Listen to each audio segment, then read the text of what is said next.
जय शिवराय बांधवांनो, जय सेवालाल बांधवांनो. बंजारा समाजासाठी महाराष्ट्र शासनाने आज एक महत्त्वाचा असा शासन निर्णय घेतलेला आहे.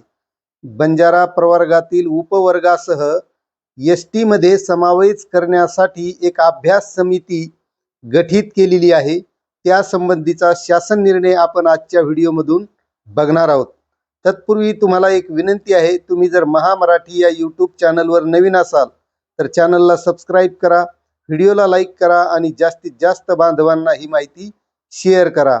तर मित्रांनो, शासन निर्णय असा आहे, बंजारा प्रवर्गातील उपवर्गासह सदर समाजाचा अनुसूचित जमातीमध्ये समावेश करण्याबाबतची मागणी तपासण्याच्या दृष्टीने अभ्यास करून अहवाल सादर करण्यासाठी माननीय उच्च न्यायालयाचे निवृत्त न्यायाधीश यांच्या अध्यक्षतेखाली समिती स्थापन करण्याबाबत शासन निर्णय 27 फेब्रुवारी 2026 रोजी निर्गमित करण्यात आलेला आहे. शासन निर्णय सविस्तर समजून घ्या म्हणजे तुमच्या लक्षात येईल. इतर मागास बहुजन कल्याण विभागामार्फत माननीय मुख्यमंत्री यांच्या अध्यक्षतेखाली दिनांक 4/11/2025 रोजी बंजारा समाजाच्या विविध प्रश्नाबाबत चर्चा करण्यासाठी बैठक आयोजित करण्यात आली होती व सदर बैठकीचे इतिवृत्त दिनांक 11/12/2025 रोजीच्या संदर्भाधीन पत्रान्वये इतर मागास बहुजन कल्याण विभागामार्फत निर्गमित करण्यात आलेले आहे.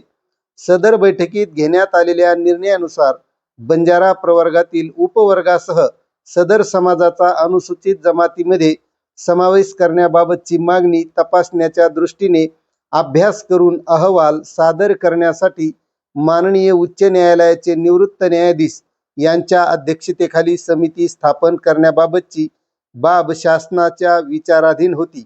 त्यानुसार हा शासन निर्णय आहे.